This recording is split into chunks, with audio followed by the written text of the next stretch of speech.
Welcome everybody. My name is Joe Herbs. I will show a little bit more on that in a second. Welcome to our Cybersecurity Awareness Week, going through some concepts. We're going to try to sort of make it as simple, and then our second part, we're actually making it a little bit more advanced. So we're going to go one side or the other and flip it a little bit. So anytime you want to say something, please use the chat box or ask a question to us, and we'll address those things as we go along. What I have here really simple in front of you is a live cyber threat map. There are many that are used across by different companies. Some people like their different favorites, from Fortinet to Norse and stuff like that. But what I want to point out here is right here where it says recent daily attacks. About 5-6 years ago, maybe up to 10 years ago, a small to medium business used to get hit about 3,000 attacks a year, if that, give or take, depending on the size of the business. If you look at the number there, it says 45 million. Okay, and some days it reaches this. Back in April and May when COVID was really peaking at that time, and I know it's peaking again, it hit 150 million a day. And this is just based on malware, phishing, and exploits based on this one company's firewall technologies. Other ones have different data points. But that's the stuff we have to deal with. And we're trying to find cyber warriors of any age, any gender, any place to try to get into this and try to at least give them some place to start. Because it's not just getting a job in cyber if they're doing something else. It's about having cyber skills, period. So let me move on from this. Here we go. Sorry, let my online PowerPoint kick back in. Apologize for any delays. Come on. There we go. Okay, so cybersecurity. One of the things we want to talk about today is called the domino effect of best practices. So if we practice things constantly, we share them a lot and easily because we're so comfortable with them. Well, if you're a teacher of any kind, anywhere, or a parent that's also learning how to share what you do, it goes fast. So that's the stuff we want to talk about, some places to get started today to help others, whether it's yourself, whether it's your family, whether it's the students you teach, but some areas that we use every single day without even thinking about it, and where do we need to pay attention to start with. Obviously, you've met Corey. We know Corey very well, okay? And you can reach her through many different ways. I know that, and this is myself. I was a longtime high school teacher. I've taught private and public between Chicago, Southern California, and Arizona. My last school out here was Sandra Day O'Connor.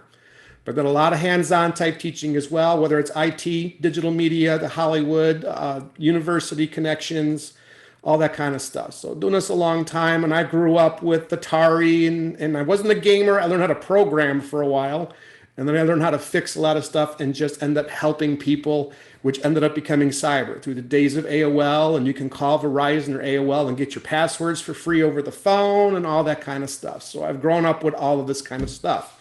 Now going into quantum computing, I've got to catch up. So this is from Dr. Ferris. His quote, as cybersecurity educators, we have to create a clear message of influence because security is a culture. Everyone needs to ensure that they are part of that security culture to create higher levels of cyber protections, no matter where or what. And I absolutely agree with his statement. So in education, everything has to have relationships, and that's our focus right here. And as you see here with cybersecurity domains, cybersecurity is not IT directly. IT is involved, of course, but we're talking today about user education, training, whether it's new skills, awareness, reinforcement. But I try to point out in cybersecurity, this keeps growing. This is just a sample map. The fact is you can be in governance, you can be doing risk management, you can do career development. You don't necessarily have to be an IT expert to be in cybersecurity. If you know how to write, you know how to listen and talk to executives and budgets, you can be in compliance. Learn how to do that and make 6 figures easy without even touching a server. So cybersecurity is everywhere in everything that we do with every device that we hold in our pocket and use on our desk. So today, in terms of education, goals and objectives for K12 educators and their students, where would we start? Well, there's 3 areas I'd like to focus today, and that would be password management, phishing, smishing, vishing, all sorts of ings, and joining only known networks, which I will point out become much more clear in a little bit. And the beginning of this, we like to put down what is at least one tool you will take with you today, because we're going to show you quite a few. So please keep that in mind. We're going to return to that toward the end of the presentation. So the first one I'd like everybody to go to is called Have I Been Pwned? I put this in the Zoom chat. If you want to click on that as well. Some of you might have been here before. Some of you are very familiar with it. But we go here for a reason, because this is an interactive presentation. And folks, even if you have been to this site before, consider yourselves today with your teacher hats on or your teacher advocate hats. So some of your teachers have not been here, and this is a great way for you to glean from Joe's presentation to take to your own schools. The idea of National CyberSecurity Awareness Week is to keep everyone as aware as possible, keep things simple, and these tools that Joe's going to share with you today will allow you to say, hey, have you seen this? Check it out. And at a staff meeting, this would be a great thing to do, in my opinion. Thanks, Joe. Take it away. Absolutely. I absolutely agree. Now, there are other websites that do stuff like this. Now, the one I'm picking here is actually created by an SVP from Microsoft out of Australia, and he's been doing it a long time. He's on LinkedIn. He's very friendly, writes blogs, very pretty transparent about this tool. Other ones copy it, and you never know what you're doing. So there's two sections of this tool we'd like to focus on today. So the first thing is I'd like you to just regularly click on home. You should be here already, and put one of your email addresses in.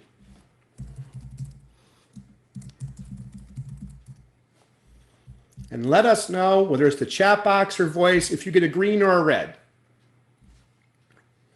Red. Okay, we got some red in the chat. Red. Red already. Welcome to cybersecurity. Okay, yep. Well, the one thing about the breach sites, I'm going to get there, okay, is you scroll down, whether you're red or green. If you're green, you're not going to see a lot, but using mine as an example here on purpose. This used to be a teacher account for my over 20 years. Okay, so I'm visiting sites with this particular account a lot with Adobe, Animoto, which was a music video creation site for education. A little bit of Bitcoin, because I was looking and researching for cyber and IT, Dropbox, LinkedIn, and a few more, but nothing nasty here. This is no like gaming sites and stuff like this. So basically, there are no companies that are truly safe, whether it's Target, Home Depot, and the fact that cyber has changed over the years. Those companies in the older days would have been wiped off the planet because of those breaches. But things have changed, especially since the Target one.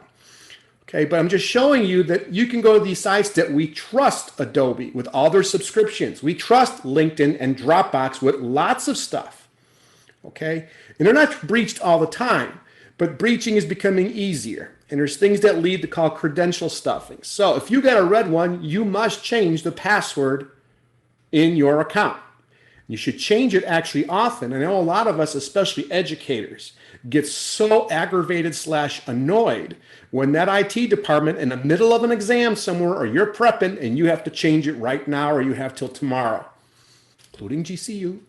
Okay, so I'm letting you know, you got to get used to this, knowing you're going to do it. And you should do it with your banking accounts, stuff like that. So this is just email addresses, and you can put any one you want.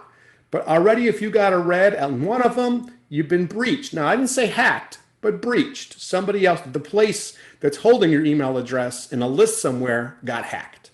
Okay, so it's a great place to start. Excellent. Good question, Ed. How recent? I'll show you that answer right now, but I'm going to come back to this with a different, we're going to come back to it. So as you see here, June 13, 2020, it changes. He updates these every 3 to 4 months.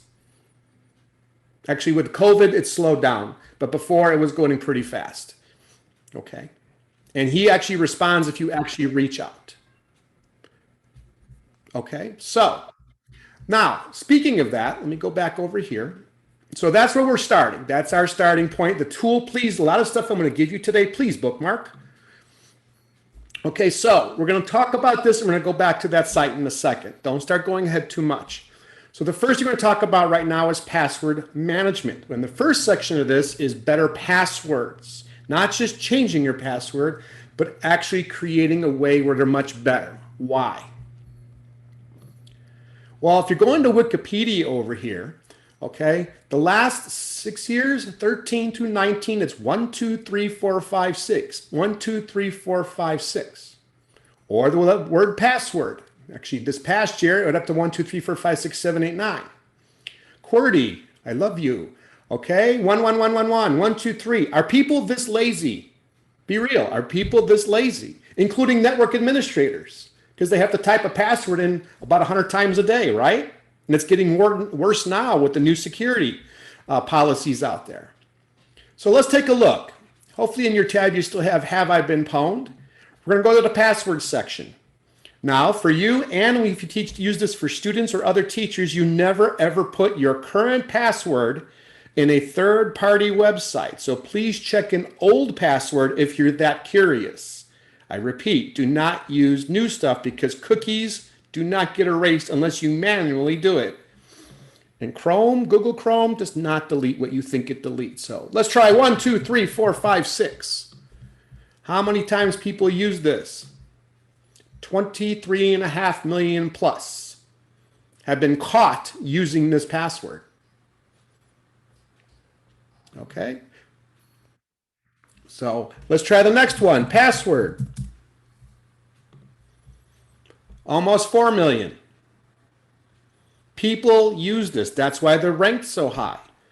How about on your keyboard, your numbers? Look at your numbers on your keyboard. Hold the shift key down. Those are all symbols. 1, 2, 3, 4, 5, 6, 7. But I'm putting them in. Still, not as much on this site, but people breach these all the time. So looking at those passwords over there, you see there's a pattern going on here. Even Star Wars has made the list. Okay, even stuff that people don't even realize. So what does all this mean? So let me move on here. How much time does it take a hacker to brute force your password? And when I say brute force, it sounds interesting like a movie. This is open source software that fits on a floppy disk. Come with any Kali Linux, Parrot, all free. So characters, most of us here are a little bit older, and we were always told 6 characters, 6 characters. Well, some of you might be thinking, no, I've been told more lately. Yeah, look at your iCloud account. If you have an iPhone, iPad, or a Mac, especially the iDevices, when you actually doesn't see the face, it still asks for 6 characters, typically numbers, correct? 6 numbers only. Where are we here? Numbers only 6. Can it be cracked? Instantly. Even 9 numbers only, instantly. How long is your phone number? With an area code. 10, instantly. Okay, and I'm not telling you this to make anybody paranoid. I'm just showing out real math over here. So we want to be over here in the yellow and the green. 400 years, 41 years. So 400 years means 11 characters. Well, people don't remember 11 characters. That's why phone numbers used to have letters in them, but the area codes took over, so now we have hyphens to help us out. Our social security numbers usually have hyphens when they're printed to us to help us remember. Most of the actual two-factor authentication are only 6 characters or 6 numbers that you have to figure out, and they give you boxes to try to remember because we don't remember this kind of stuff. It's just not typically in the human psyche. I say that, my degree is in psychology. Okay, so how do we fix that? Password generators. So I'd like to give you one to start with. I'm going to put in the Zoom box over here. Please click on that. I'll make a tab myself. If I go too fast, please let me know. This is one here, and I picked this one. Why? Because we are a STEM group. And if you scroll down, it gives you the whole math and theory behind it. So you can use this to teach us, not just tell people to do because you say so. And again, this is not all about perfection. This is about helping yourself. Now, the biggest word you need to know out of all of this without reading it today is random. Random is the biggie. Now, people will mix different phrases, but words they're familiar with, stuff they want to remember. Pets' names, relatives, girlfriends, boyfriends, numbers based on an account they have to remember anyway, and they mixed it in there somehow subconsciously. For those who remember the movie The Accountant with Ben Affleck, one of the things they figured out was how people, when they actually trying to sift money, they actually follow a pattern where 3s. He was pointing out 3s in all the different areas. Okay, so we actually do that psychologically. And at the end, there are counterpoints. So in case you really want to dig deeper from a STEM standpoint, you really can go take this to the next level. Okay? So nonetheless, this is the one that most generators follow, this theory here, called correct horse battery staple. You'll find this if you do a search on that up there, you'll find all sorts of stuff. But we're going to keep it simple today. So this is one. You can capitalize the first letter, you can add a digit, you can put word counts, you can do a generation, but it's telling you how many bits. Okay? And you're like, but I'm not going to remember these. That's why you copy and paste, which I'm going to get to soon, into a password manager, but we'll talk about that shortly. But if you want to start messing around, how many words you want a word count, you want to be super safe. Now we're in the blue, the 70 bits. All you do is, again, copy and paste. Okay? Google Chrome, Apple's right behind them. They're all minimizing in their browsers where you're not even allowed to see the full website addresses anymore. For those who have been paying attention, it's called the URL, Universal Resource Locator, or the web address. So if you click on sites and things inside of it, you can't see where it takes you unless you actually manually tell your browser you want to see it. And Google is actually hidden that even harder. So something to keep in mind. So we have to take control. So far, so good. So this is one. I have another one to share with you, which is free. And all the stuff I'm giving you is mostly free. Let me put this in there for you. Please click on this. I'm not selling you anything, but I'm giving you a free resource. If you get there, you can go over here to memorable password, and you will see the exact same theory right here. Capitalize random words. Okay, and I will return to onepassword.com in a second, but please bookmark these. These are stuff. I'm recording, but Corey, you're going to have to answer that one later in terms of, I don't know, we're allowed to share. They might on their YouTube channel. Yes, I do. We are recording and we can share this with you. So Okay. no problem, Davina. I'm just laughing at your comment, Davina, that you couldn't get in on your government computer. Does that mean we're not in a safe place? Thanks for being here. So what we have here is different kinds of passwords. The one thing, you can have passwords like this if you prefer. You can have phrases that you can't keep coming up, so it randomly generates, and you can generate numbers, even though it's 6. But if it's random generated, you have a better chance of not being breached as fast. The other one is here, which is a surprise to people. Over here, all those security questions that we're so used to putting in, okay? I need to remind you, it's no longer you to call the company and say, I forgot what I put in my security question, can you tell me? They may send you a link, if you're lucky, to reset it all. Some of you have been through that with the iCloud accounts or Google Store or Microsoft, even with OneDrive, drives me crazy. So you can actually put random stuff for those questions and just save your notes. And I'll show you how in a second. I know it's not always writing down everything by hand. Some people do. Just as you're a teacher, please, please, please stay away from the Post-it notes all over your computer screen, or what we call, the students like doing shoulder surfing as you're working, or you get called the phone and all of a sudden they were hanging by your desk and they're looking over your shoulder, looking at your computer screen. Okay, that's cybersecurity too. The biggest phrase in cybersecurity you really need to know, and if you're going to teach it of any kind, you need to hammer, it is the lowest hanging fruit. If it's easy, it's mine. It's Pac-Man. It really is. We don't always have to go to the highest levels to get the easiest stuff. That is the truth to cross, and that's why a lot of things are so easily breached and hacked or cracked. So far, so good? Okay, let me go back to the slide here. One more. Here we go for everybody. Feel free to ask any questions. In Please the do, yes. Or unmute. Joe moves quickly through some of this stuff only because he's got to get to the other good stuff. Oh yeah, we got a load today. How many of you have felt this particular Dilbert? Or have dealt with people? Okay, so you don't remember it, but do you remember your code to get your password? I mean, I've come across that so many people helping people. I could remember the first one. Why would you think I remember the second one? That's why I asked you to help me. That's pretty much the phrase. So, okay, so password managers. This is big. Okay. Yeah. So this is the stuff that people are just starting to get used to, but it comes across as overwhelming a bit, lots of information, stuff like that. So I'm going to show you some. Some are free, some have family packs, some cost. So the first we're going to go back to is the onepassword.com. Okay, so let me do this for you, get it in there for you. One with the number 1, and let's go there. This is a password manager that runs on all your devices, including Linux.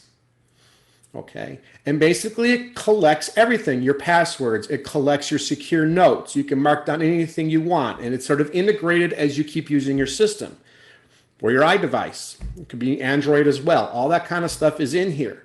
And it just collects everything. What makes this one slightly different than others is this one's integrated with, let me say it now, have I been pwned?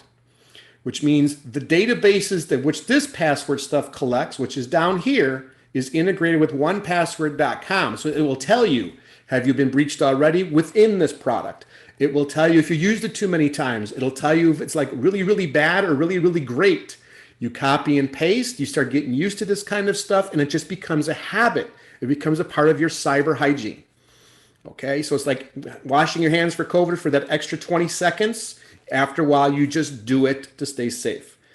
So that's the kind of password manager that I sort of show people when they want to say, where do I get started? It has a lot of great videos to get started, but it's not the only product.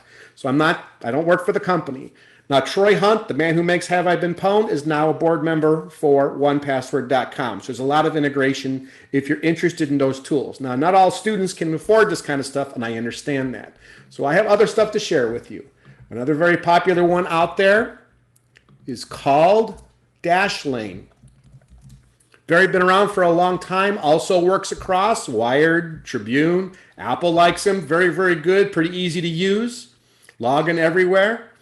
So if you're interested, check out Dashlane. There's different plans. Again, some of them are fast, some of them are a little more expensive, some are cheap. You can try it for free for 50 passwords, see what you like. Okay, now the beauty about this is this, and I'm going to show you more, but I need you to understand, and this is where you tell your students and the people around you. Most people I know, if you want to raise your hand, if you don't want to admit I get it, you let your browser save your passwords, right? It's convenient. Your browser. Are you secure in your browser? Is any browser truly secure? Now, I know somebody out there who knows cybersecurity might say Tor, but technically, yes and no. Okay, so I'm being serious. Now, the other part is this. That browser is only running under your account on your machine, whether you're running Windows, iOS, Mac, iOS, Android, and Windows. If that account, especially on your computers, gets corrupted or you can't log in or somebody takes over, especially at work, or you gets all logged off and you just got in, they tell you make a new one, you've lost all that data. These password managers are using the cloud and different security systems so at least you can access it with other devices. That kind of stuff helps as well. But if a Mac OS machines, you have one account on your machine and that goes sour, you've lost it all. No, you can't go in. Unix does not have a backdoor. Windows has a few backdoors. Android has a lot of backdoors, but Mac OS does not. iOS is tough to get into as well. Okay, so I'm letting you know, don't rely on your browsers, especially free Google Chrome. No, I'm not bashing Chrome per se. It is the most popular for a reason. It works, a lot of extensions. The more extensions you add to your browsers, the more you're taking away your security that they were originally designed for. I'm not telling you not to do that, but when somebody has 16 extensions, you're like, it's wide open. Something to keep in mind. So make wise decisions. If you're no longer using that plugin, turn it off. Didn't say you have to delete it, but you can turn it off for a while. You know, things like Grammarly likes to kick in all over your browser and fix everything for you as you type away. Oh, very convenient. Or all of a sudden, I know a lot of older people, it's usually older people, at least from the client standpoint, love coupon applications or coupon plugins. How many of you use Honey? Or something like that, right? Oh, discounts galore, but they get your data from your cookies and your caches that you don't always delete. People just turn on a machine, even a Chromebook, type away, get what I want, and then boom. They're telling people, well, you have to go into terminal on a computer and actually type this command to truly clean your machine, or you have to get this utility supposedly to clean everything and rotate your, and they just look at you and go, what? I just want my computer to work. Open up, close, press the button that turns on. Show my face, it turns on. That's what we want. So something to keep in mind. So I'm going to show you a freebie here, which isn't all that pretty, but it is free and it's open source for those that like that, because you will have students, they're going to say, but I want to work it on my own. I want total control. So I know quite a few students that use this. Not real fancy, but it works, especially in Windows. Okay. Called KeePass. Some of you have heard the words LastPass. I will show this in here. Very, very popular, been around for a long, long time. However, it got slightly breached about 5-6 months ago. Not real bad, but very, very popular. Still works on the watch. Anything you want it to work. And one last one, which is free. I'm not a big fan, but I will show you anyway if you want free. Google, of course, offers have your password manager. So if you want to go through the process of Google, some people are real Google fans. Yeah, I don't have the whole explanation about the Slately breached, but we're in the news where they had to actually be taken off the Google store for about a week and then it came back. So I don't know where the exact breach was. I didn't go that deep on that one. I just know when, LastPass, and I started looking at the other password managers. Okay, so one last thing here before I switch gears, just ever so slight, is this one. And this is just an example using Wired Magazine, which is pretty credible, about what you want to look for and how to help. And there's best overall if you want reviews and what sets things apart, what's free, what's not, what works on everything, what works for you. Now here's my speech a little bit. You find the tool that works for you and you make sure the tool keeps working as you need it. Mechanics like using Craftsman, Snap-on tools. Okay, they can go to Home Depot. Some people like going to Lowe's, Ace Hardware. Everybody likes what they like and it works for them. Get good at it. You always can try new stuff and see if it works better down the road, but you always sort of have your go-to tools. So I have mine, other people have theirs. I just tell them, but just master them. And then from there, learn others. But as long as you have a methodology and you're good at what you're doing and you're very aware, you're in pretty decent shape. There is no perfection. It's going to keep changing and evolving. So far, so good. Let's get back to here. Any questions on this before I move on to the next section?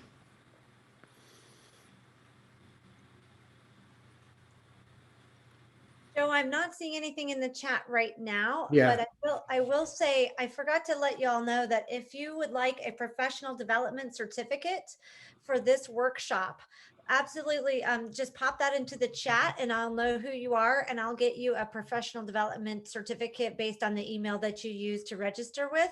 If you prefer it at a different email address, you can leave that into the chat But let your teachers know that they can earn PD certificates for these types of workshops as well. That's my infomercial for now, Joe. Thanks so much. Absolutely. All right, next section, everybody. Phishing and smishing. How many of you know what those terms are and what they mean? It's very important. And if you don't, it's all good. I know most students don't know these. Many teachers we've talked to about these knew a little bit about phishing, but they'd never heard of smishing. Little feedback? Don't know anything about smishing. All right, good. Okay, thank you. So, phishing and smishing. All of you have seen emails that come to you that say, hey, hurry up, dear customer, your PayPal's been limited. Or Netflix, oh, we're going up. Oh, we need to have your information now. Banks, all some look fake and some look really real. And some of you will never admit, I know of a professor that does admit it, that it does happen because we click on stuff so easily and quickly. And then all of a sudden we go, uh-oh. All right. I don't know if that professor's still with us. Yes, he is. Nonetheless, smishing, okay, smishing is the stuff through your text, SMS. Okay, that's what the original name of the texting now, and we just call it texting now or messaging. And if you see this example over here, you'll see this, and a lot of you, especially through the election year, have seen a lot of this as well, of all kinds that come left and right. I know the realty stuff out here in Arizona has been taking off like wildfire. We're looking to come in your neighborhood. Can you do this now? So all sorts of stuff. And a lot of times you pay attention to the numbers up here. That's not a total phone number. Sometimes you'll see it from all over the place, not just spam, but actual phishing. Now, there's one more term we don't have to be tested on today called spear phishing, which means it's very targeted and it becomes very real. It looks absolutely authentic, okay? And they come harshly and we click on stuff thinking, oh, it's something important I have to, there's always an urgency to this stuff. So we have to be very vigilant and aware. That's where cybersecurity awareness comes on, and we have to give that to our students regardless of age. This is the area. Why do I say that? It is the easiest way to steal sensitive data, period. By far, nothing comes closer. Phishing is the way. And that's why we see it all the time over and over. And it's becoming so sophisticated that it's you can't always tell. Even if we put our mouse and hover over and it says something weird, like it did on this one example here. This is where I put the mouse over, and this is like, why would PayPal go to this? So sometimes we have to look at where it comes from. Where is it going? Customer at live. Usually if it's something from your bank, it'll say your name or at least your particular email address, but they're getting there. Gmail's been, the free Gmail gets breached all the time in many ways, or at least your stuff gets there, because free is free. It doesn't mean it's totally secure. Let me give you an example. Google Chrome for free, very popular out there, easy download, the works, but it's free. Enterprise Chrome is a whole different animal. Enterprise Edge versus free Microsoft Edge. By the way, the new one is based off Chromium, which is based off of Google Chrome based stuff. Okay, so you have to be careful of what your tools. We're so used to having stuff at work maybe that is secured through firewalls in an enterprise version, versus we come home and it looks exactly the same, but it's not. So when I say that sentence, it may look the same, but it's not, is a huge statement. So, okay, 59% phishing was the best way to exfiltrate or steal this kind of data, all data. Okay, so that is the number one way where they get stuff. Now, people clicking on stuff, especially in the workplace. 1 in 4 employees said they have clicked on a phishing email at work. Men were twice as likely as women to fall for phishing scams. Okay, with a 34% of male respondents saying they have clicked on a link in a phishing email versus 17%. The part over here, though, I want to point out is in yellow. This section here, to up to 20%, says, I don't know what that is, phishing, versus I don't even know what a phishing email is. Those two combined is we have to bring this down. This is what awareness is about. Okay, so even though you might have clicked on something by accident, at least you can call somebody and say, I need help, fix this. I did this wrong. I'm calling in my bank. Oh my goodness. You start going into that kind of mode of prevention. Okay, a proactive work toward it. But if we have this, I don't know what I'm doing. I'm just clicking on stuff, and this is in the workplace. That's a lot. And that's what we have to work on. Let me give you that if you want to do some more. There's a very, very interesting article on that, if you want to check that out later on and bookmark it. Okay, so that was with phishing and smishing. By the way, voice stuff is vishing, V. Okay, that's the third one that's popular as well. Joe, I had a question about the voter, like now the election is over, I'm still getting messages from voter type people. So it's just frustrating. I think that perhaps my information has been sold to sort of voter initiative people. Like I thought it would all go away after the election, but it certainly hasn't. They want to see which people respond, and it's easy information. And so some of that stuff is using voter as a mask to get to you, since people have a higher rate of clicking on this stuff because they're emotionally responsive, right? And then we're all sort of highly charged in many ways that we just want to say what we want to say, one side or the other. And it has become that divisive. So men are happier clickers. I agree with you. I'm going to tell you as a teacher, and some of you may relate to this. In the old days, I could walk into a classroom and close my eyes of, let's say, a computer lab, and they're working. I can tell you who's a Mac user. I can tell you a Windows user. I can tell you a Linux user, because Linux users don't click on stuff. They're too busy typing. But the Mac user, wait, click, click, click, click, 1, 2 click, or 1 double click, and then they wait for the rainbow, right? The little ball, spinning beach ball. Then you have the Windows, click, click, click, click, click, click, click, click, and then they hit the table with their fist because something's not working. So, yes, so nonetheless, yes, all that stuff, there's reasons behind all of it. It's not just a simple answer, depending who's actually trying to fish out there, but it's just all different ways to try to get your information, and it's easy once you reach out. It's just so easy. And that's a whole different ball game to get into, but yeah, it's that easy. And the point is, most people, without even realizing it, give away their information. They just freely give it away. And somebody's going to say, well, if you're going to give it away, bring it back. I'm just going to keep doing this back and forth. Third section I'd like to talk about right now. Joining only known networks. And this is a big one that people completely blow through. Okay, such as open networks at the airport. Well, now I think you have to pay for them more.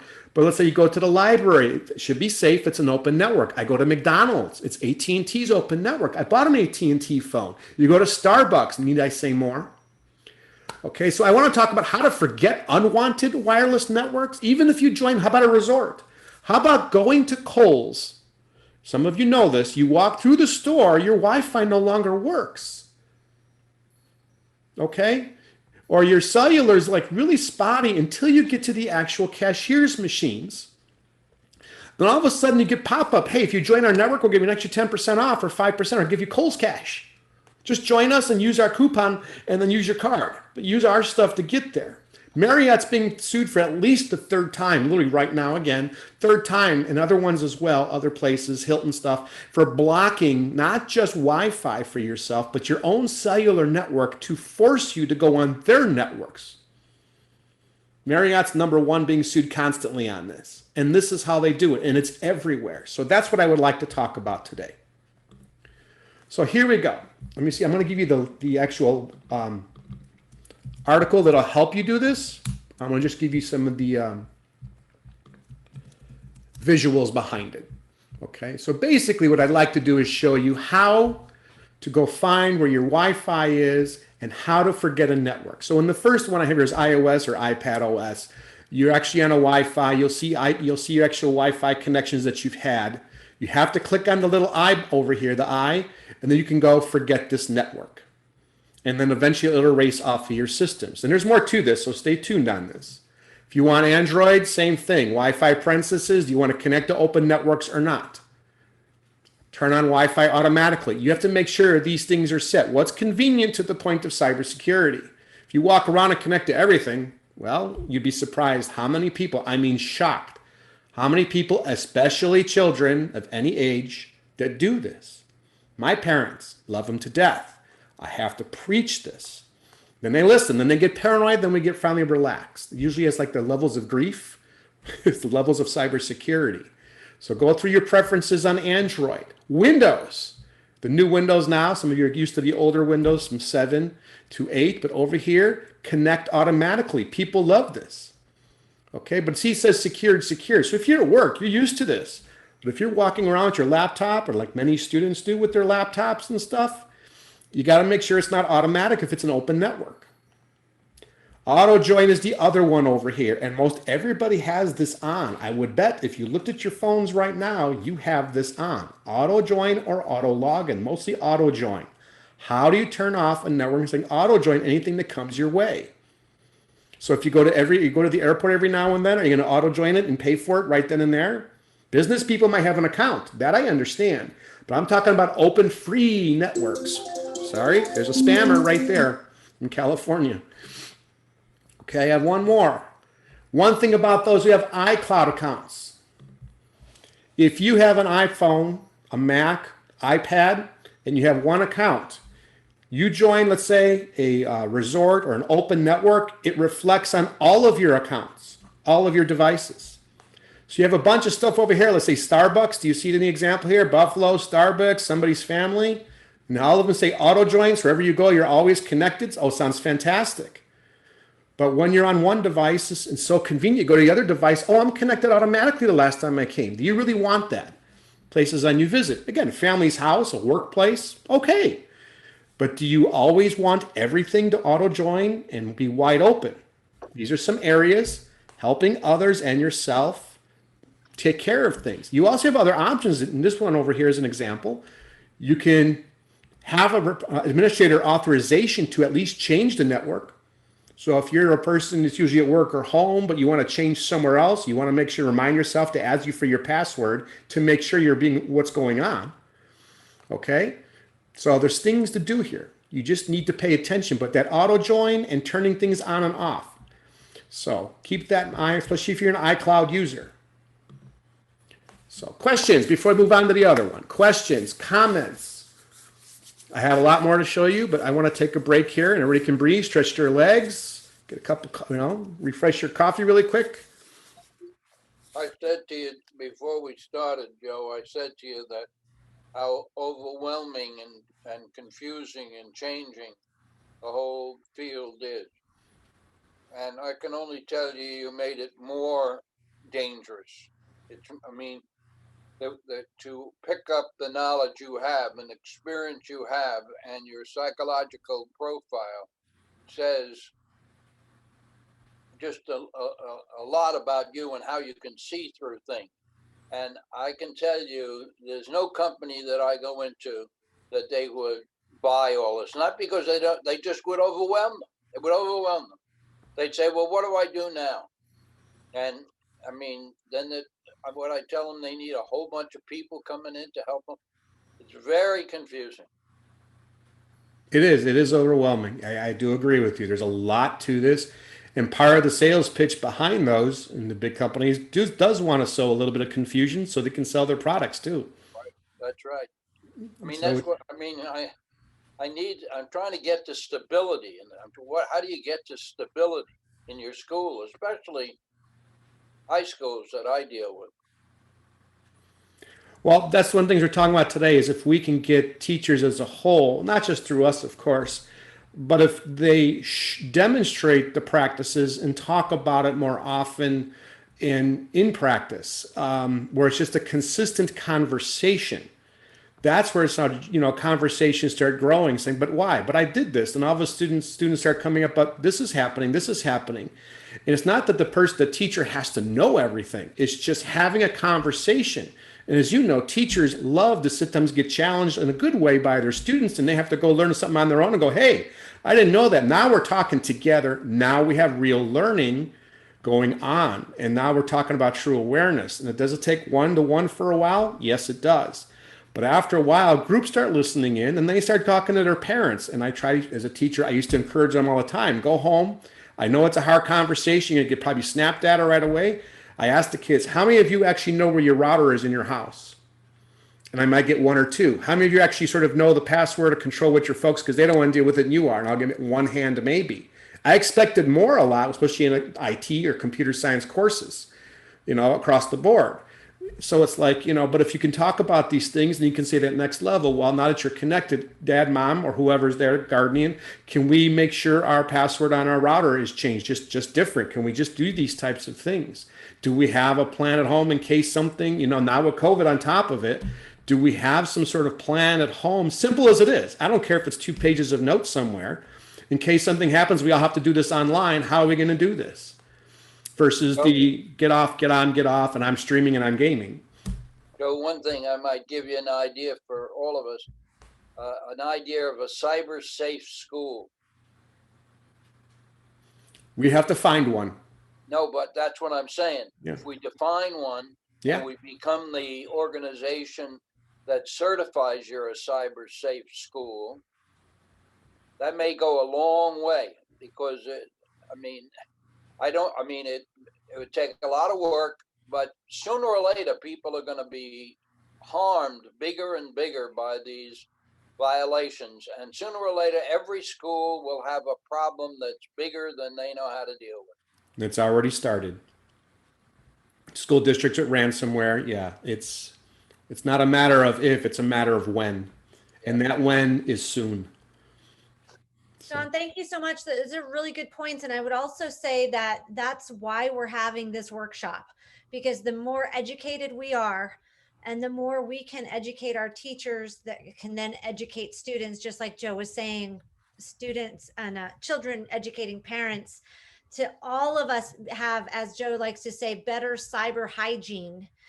I think the best, that's where we're going to start cracking this nut. I agree. We're not there yet. We might have to have more reactionary prevention than preventative prevention, but we certainly are gonna. We're trying. We're trying with Davina on the call, helping us to get this out. That's what we're trying to do. Thank you so much for your point. If there's anybody who wants to define that, what I just described to you as cyber safe school, I'd work on a paper, and I bet we get it published in a week. All right, challenge accepted, right, Dr. Ferris, Dr. Kendrick? Absolutely. What's that? All I heard was more work for me. Yeah. Okay. So now we're going to flip the script and we're going to do a little bit more what we can offer as well as we called live lessons and through professional development. We can offer this to students as well and teachers. We can give you a taste of some of our demo over here. One of them is using Kali Linux, which is open source and free, with some Wireshark, which has been around for a long time. And it's also free. It runs on Windows, Mac, and Linux. So I'd like to go to that right now and talk about digital forensics. Does anybody know what digital forensics is in a nutshell, just by chance?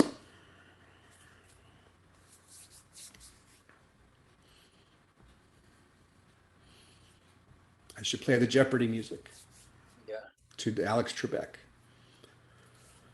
Well, basically, it's the science of identifying, preserving, recovering, analyzing, and presenting facts about digital evidence found on computers, digital storage media devices, anything else really digital these days, between watches, phones.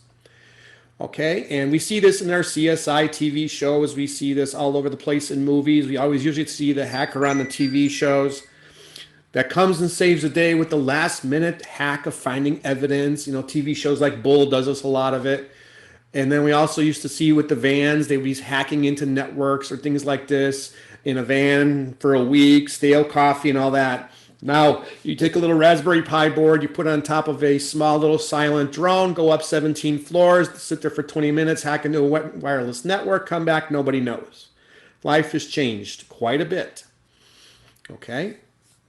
So basically what we have here is an exercise that we give the students here using Kali Linux, and a lot of times we offer some hands-on behind it as well. They can actually follow along depending on the arrangements. And one of the scenarios we follow over here, I'll bring this up, is on a scenario. Now this particular scenario, this has been around for a while. This is open source. This came from DEF CON 2009. But the CIA has taken this as well, and they used to use it in their training modules. Not so much as a walkthrough, but how to figure it out. And last year, Corey asked us to also present this for the Skills USA competition to go into nationals. Okay, so let's just jump into this a little bit here. And it's called After Being Released on Bail, Undercover Disappears. Get it? Undercover, undercover. Roll your eyes, I know. Fortunately, investigators were carefully monitoring her network activity before she skipped town, so they tapped her network. We believe Anne may have communicated with her boyfriend, Mr. X, before she left, says the police chief. The packet capture may contain clues to her whereabouts. We are the forensic investigators. Our mission is to figure out what Anne emailed, where she went, and recover evidence, including. So we have to answer these questions and give it back to the police. Okay, so I'm not going to just show you this. I'm going to go through some of the hard stuff, but I'd like interactivity, you to answer the questions when we get there. I would appreciate very much if you did so. Now, I want to point out when we talk to students about this, we at GCU specifically, we only teach ethical hacking. We are white hats over there versus gray hats and black hats. We're very strict to that. However, we do play with the same amount of tools amongst all of our programs to catch the bad guys. So some of the stuff we do here, I'm going to talk about some areas that are legal and illegal. So please keep that in mind. Nothing major, but something to keep in mind. So our first question is, what is Anne's email address? So let's see if we can find it. So they gave us this file over here called the PCAP file. PCAP stands for packet capture. This is the file they created when they tapped their network. So I'm going to open this up in a program called Wireshark. Wireshark is a network analyzer which opens up PCAP files. A few other applications out there in open source opens them up, but Wireshark for many years was the de facto. Now with stuff changing on networks and quantum computing, it's either going to make a change or it's going to finally disappear. But for right now, it's still very powerful for what it does. So I'm going to go through quickly of these particular columns to show you what it is. And by the way, the way they tap it is called a man-in-the-middle attack. I usually tell students, it's like when the old days of us growing up, we used to write notes. We tried to pass them across the classroom through different people. A teacher out of nowhere grabs it, either looks at it, tears it up, looks at you, talks about it out loud, whatever they do, or sometimes they let you pass it on as they roll their eyes. Man-in-the-middle attack. I know that sounds simple. I usually use stuff with the post office, with the elections this time. I'm not using that example. It's not a bad example, but I just don't want to go there with that one right now. Okay, so here we go. So we have a PCAP file. We've opened it up. Now on a network, most networks these days are based on Ethernet. Ethernet is extremely chatty and there's a step for everything. We are so used to magic happening between the cloud and everything working or not working or just reset our router and it's all this, and that. Everything is recorded on a network, a server, a computer. There are logs everywhere. Like young people always tell me, you'll never find it. Well, I just swiped it and deleted it. No, no, no. Even on the internet, nothing is ever deleted. If people don't believe me, I tell them go back to the Wayback Machine and you will find the history of the internet and you can look up anything, even the stuff I've designed in 1997. You can find all these days almost back to Mosaic for those who know what that is. Okay. Well, thank you. Okay, so here we go. So our mission is to get those questions answered. So a packet, I was talking about Ethernet. A packet is every step of the way. So basically somebody knocks on your door on your server, you're coming to your door. Hey, are you there? Yes, I am. That's called an acknowledgement or an ACK. So every single step has to be recorded, even though some people go, I have no idea what that means. I don't care. It's like I've never used algebra in my life when they're going through math class. Okay, so the first one is numbers. So they have to have a number of each little packet. Some are tiny, some are larger. The next one is a digital timestamp. Okay, not based on actual time zones. It's just a digital timestamp based on the network and the servers. Sources. Addresses are where it's coming from, just like a return address on an envelope. And same thing with destination. Where's it going, like on an envelope? Protocol is the rules. Now we're looking for email address. So some of these rules we don't necessarily going to pay attention to, but that's what all this stuff is. An example would be here on line 6 called NTP. I ask students all the time, what is NTP? I'll use it if you have a phone, Android, iPhone. I don't care if it's a Huawei phone. The fact is, if you have a watch of any kind that tells time and it's digital and it's connected to a network, you're doing this. So basically, NTP stands for Network Time Protocol. It became extremely prominent after the Y2K bug, for those who remember that, when banks were not synced and everything with the actual date was only based on 2 digits versus 4 digits in Windows machines versus others. So everything became synced a lot more after that experience. So far, so good. Length is the size of a packet. And in this case, because you're dealing with text and emails, we're not dealing with tons of media or like Netflix streaming. That's called jumbo packets, and that's a whole different ballgame. But this is all based on mostly text. And so basically, it's based, I would say it's anything from a small postcard to an 8.5 by 14 legal document. All packages like UPS, FedEx, Amazon are jumbo packets. So just something to keep in mind from a metaphor. And information is what we're going to be focusing on today. I do remind you that other packets, this is the most boring part. In some other packets where you find nothing here and you have to dig in different sections, such as here in the middle. And over here is hexadecimal. So basically you can get down to the nitty gritty if you know what you're looking for. But for today's exercise, we're only going to be focusing up here because again, we usually introduce this to students who've never seen this before. Okay. So far, so good. So what I'd like you to do is I'm going to scroll slowly, and when you find an email address on this side, let us know what line number it is on or what number it is on this side. So I will scroll, not real fast, but if you look for an email address, I promise we will have a good ending.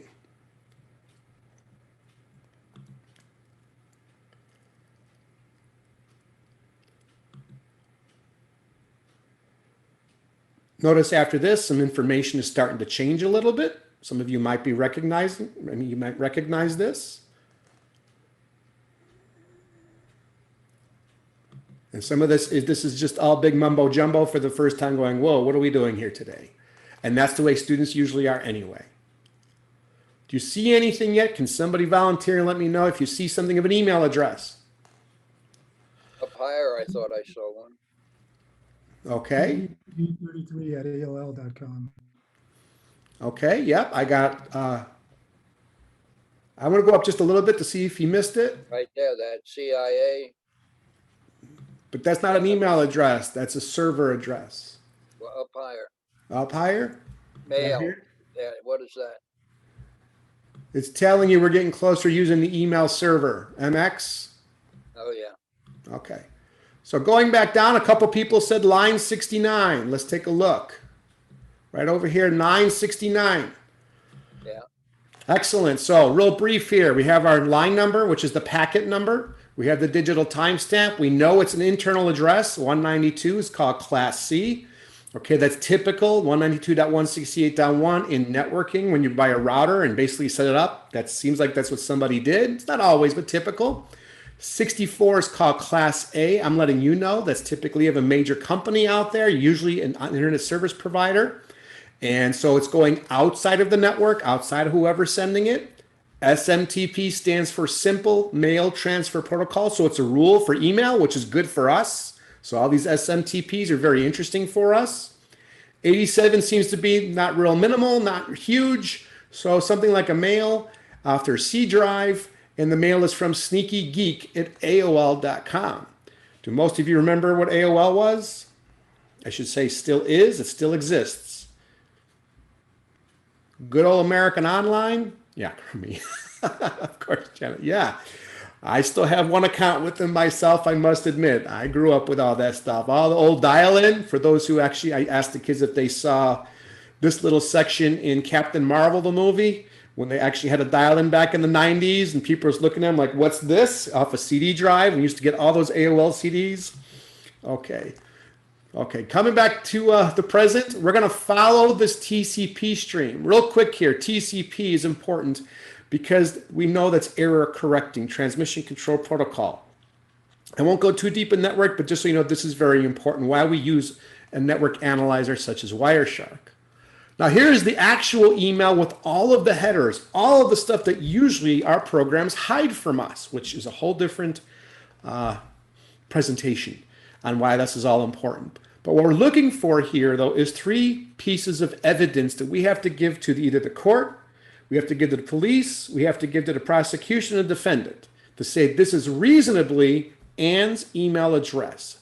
So if you look quickly in front of you, do you see anything that pops out briefly that would say it identifies with her email and her name? I'm sure some of you have seen this already. Now that could be spoofed. We know that. Those in cybersecurity, that's no big deal, but still. Okay.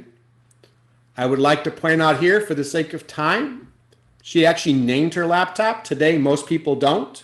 Some people do. But this one says Ann's laptop, which is also reflected over here under message ID.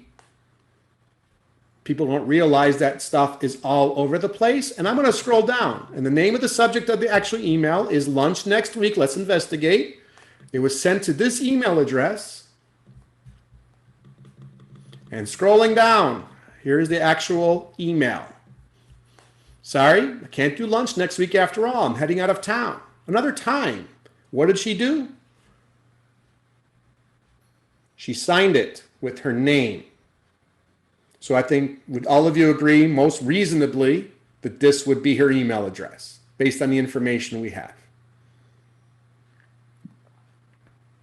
Excellent.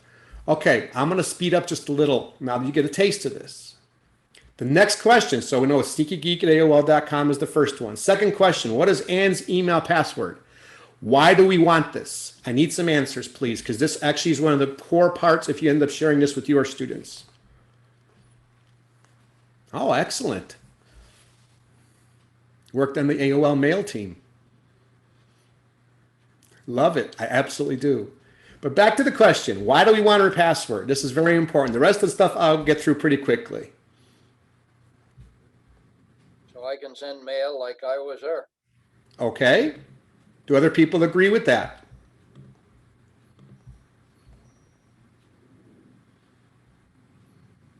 Come on, one more answer out there, please.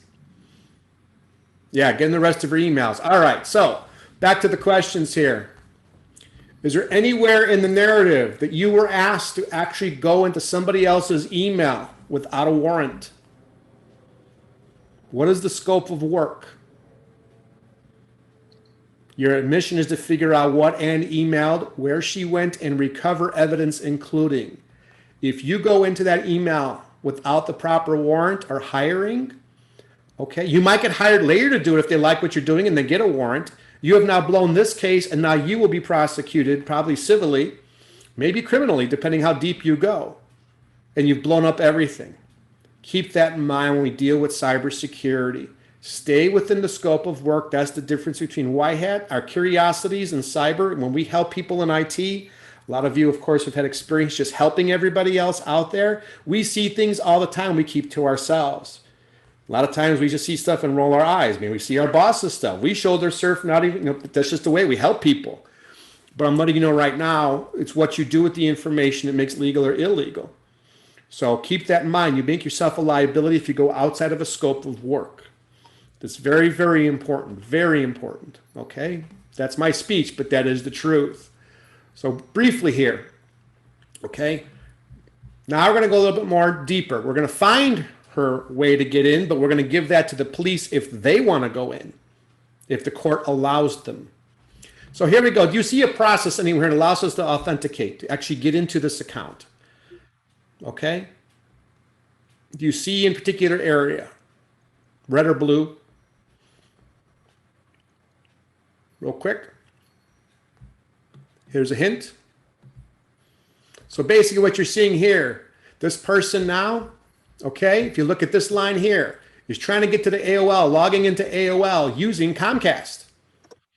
Okay? It also says a static line too. So it means your ISP must be interesting. They probably bought it. Trying to log in. So it goes to the server, binary mime, all sorts of stuff. That's for actual encoding, which we're going to get to in a second. Comes in, comes out. All of a sudden now, when you actually, anybody out there wants to go to Outlook, you want to go to Gmail, what are the two things they ask you for?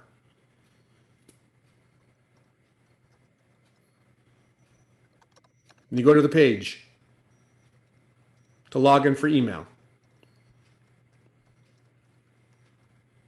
Your username and password. Thank you.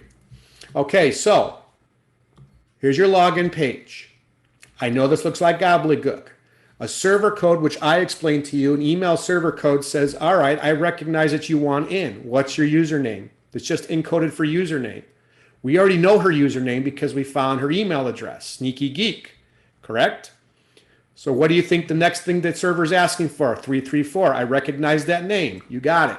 So this is saying actually password on the screen. How do we know this is right? Look what the blue line says. Okay, so we know this in red, even though it's encoded, okay, is the password. So all I'm going to do, take this, I'm going to copy it. What I'm going to do is paste it into an actual text editor. Really, really simple here, and save it to the desktop. And we actually have the students do this as well. I'm going to call it pass. Save it there.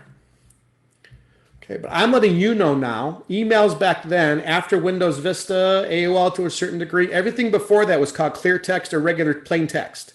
Because I mentioned when I first started, you can call Verizon, AOL, all that. They'd actually give you the password over the phone if you begged them enough and told them enough information. Nobody does that anymore, unless your name is Facebook. Okay, so I want you to know that.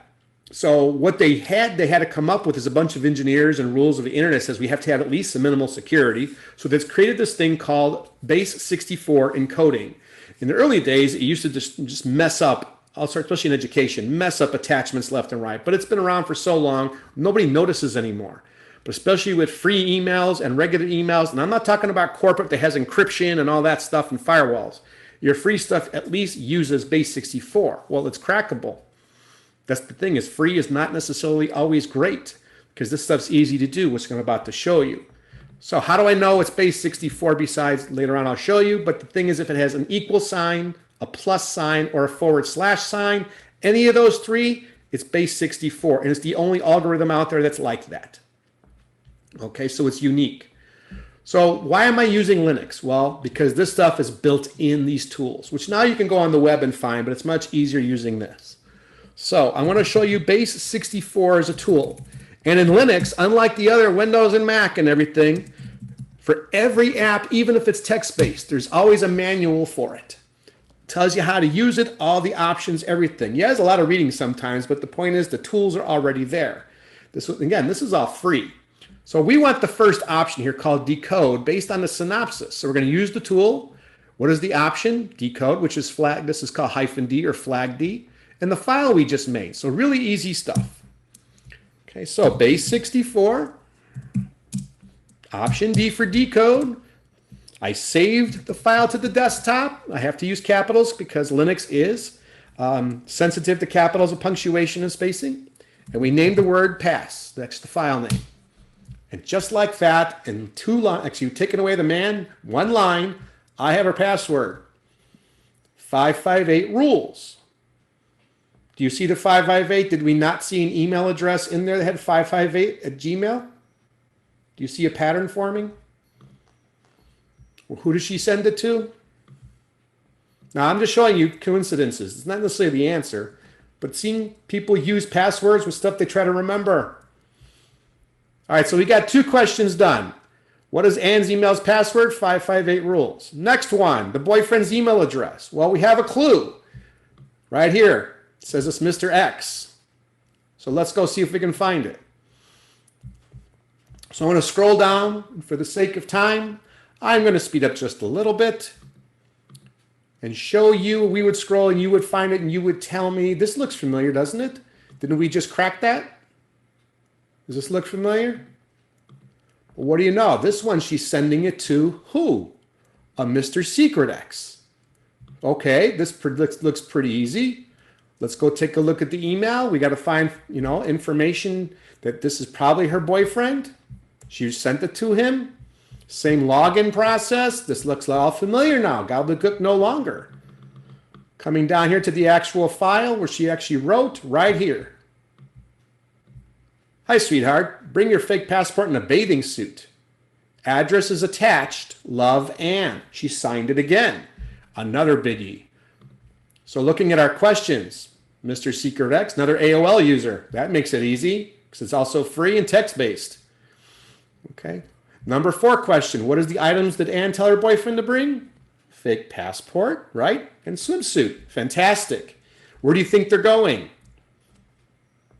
Obviously a beach and out of the country, most likely. So what do we have to find next? What is the name of the attachment Anne sent to her boyfriend? Very important. If we scroll down here, actually this is the one, I don't want this one, I want that one. If I scroll down here, right here, secret rendezvous .docx. Why is .docx an important thing here? What's a docx file? Word. Thank you very much. Word is important. You could put 100 pictures into a Word file. It'll still save as a text file and it'll still decode as a text file. Okay? So keep that in mind. Again, Word text files, no matter what you put in them, save as text files and they encode as text files.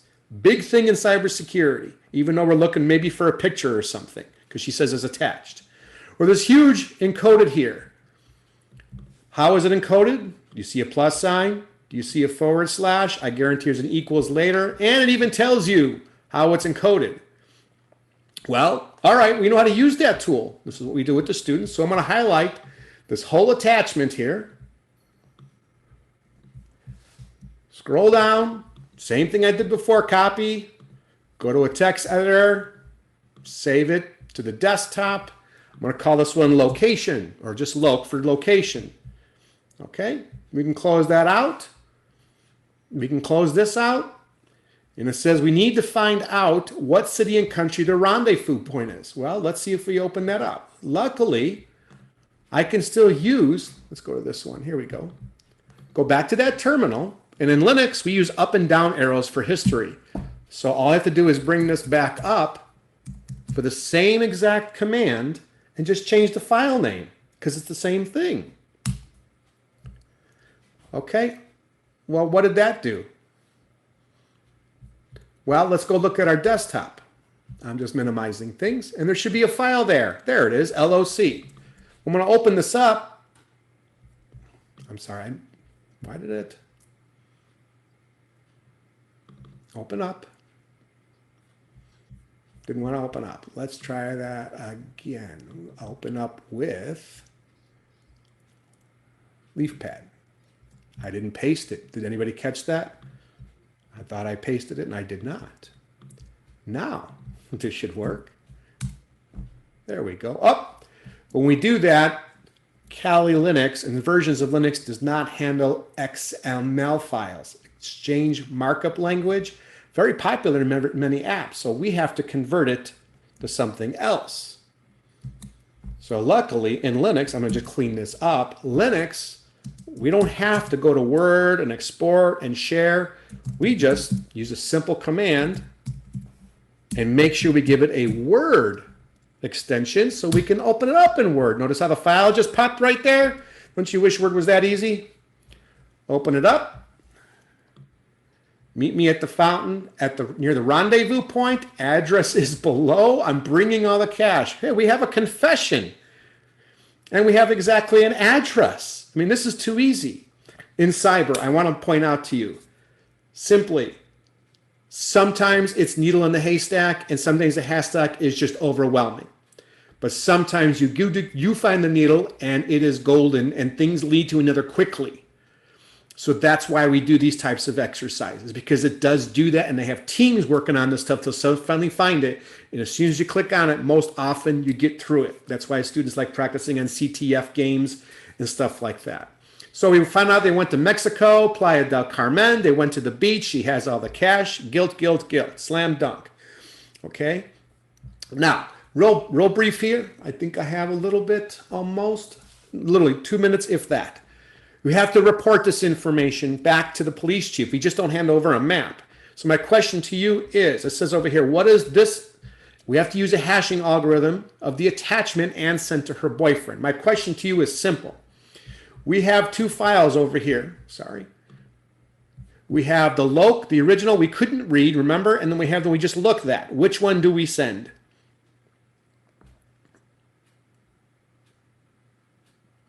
Real quick answer. The first one or the second one? Second. Sorry? I didn't hear. The second was what I heard. Okay, the second is what you heard. Thank you. The answer is the first. This is the original evidence. We converted it to something we could read, but we modified the evidence. Got it?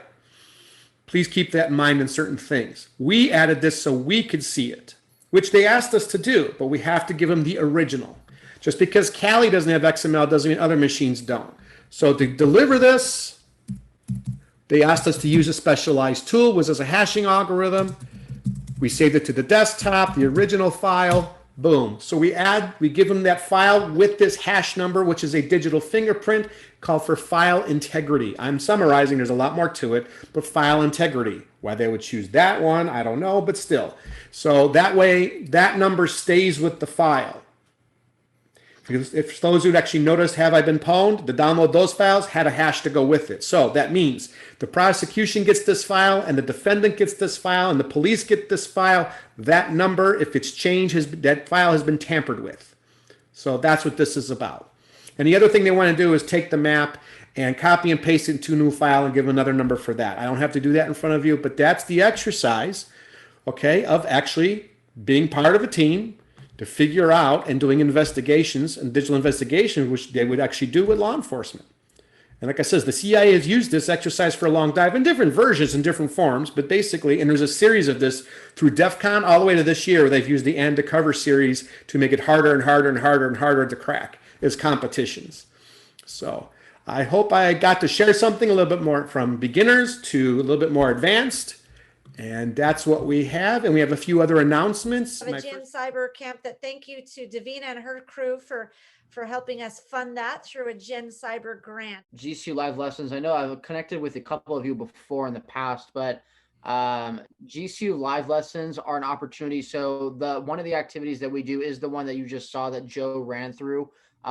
These are opportunities for you that you can get this type of activity in front of your students. So you can actually have Joe present this activity and walk your students through this hands-on opportunity to actually participate in network forensics and get a better idea. He also does one with password cracking and goes through that very similar activity where they get a better understanding on the cybersecurity world, how that looks like through the lens of these hands-on activities, but also giving you a little bit more insight into what we do here at GCU in that aspect. So those are just some of our opportunities. We also have tons of other ones.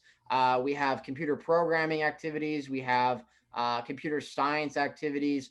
in addition to countless other ones for all sorts of different degree programs. So if you are interested in checking out GCU live lessons, just let Corey know, let myself know. She can get you connected with me, and we can make sure we get you set up. They also have professional development as a part of that as well. So there are opportunities for that as well if you need that in addition. So get this out to anybody that you can. Get it out to all of your connections, all your teachers, really anybody. We welcome anyone to participate. GCU live lessons are completely free. So definitely an option where you can utilize that in your classroom and get more information about specific areas like cybersecurity in this case, but also a bunch of other areas as well. So. Okay, my turn. We have Cyber Saturdays once a month. The next one is December 5th, where we actually go a little more in depth. This past Saturday, November 7th, we did stuff with two-factor authentication, multi-factor. We talk about cyber careers, pivots, certificates. We've gone through phishing in depth. We've talked about the month before, we did email headers in depth and how to use tools and how to investigate using free tools all over the internet. So we actually have over here, and I put a link in the actual Zoom, and we have a Discord, which is actually full of information, including our prior stuff. If you want to check that out, it's all ages. If you want, it's not just GCU students and stuff. It's adults, it's the teachers. We have a K12 channel in there. If you want to share things, if you want more in-depth stuff, like today's new Apple events with their CPUs, we cover a lot of ground, and we just find articles and we share. And if we can't answer questions, we have students that jump right in and answer questions as well. And they're very helpful in that way. And when we do our cyber sales, we use our Discord live. So you have a lot of actual interactivity as things go along and stuff like that versus just a Zoom chat. So it's a lot more fun, a little more interactive, and a lot of hands-on. So please come on by. And like I said, it's not just for students, for anybody. And we invite you to be there. Corey, this one's yours. Yes, and Davina, feel free if you're still on the call. I don't know if she's still on the call, but just to let y'all know that K12 NICE, if you haven't registered for our K12 NICE, definitely do so. I know a lot of you attend the meetings as well. So we're going to be presenting there. Joe's got more for you in store at the K12 NICE conference. Myself, Dr. Monty, Dr. Harris, Professor Kendrick will also be there. So we can't wait to see y'all at K12 NICE. So I'll be there. all right. And Casey will be there as well. So this is going to be really exciting. And I'll pop that link into the chat in just a second. What else have we got, Joe? We got a lot of free. This is what we're doing. Yeah. A lot of free. That's what we want.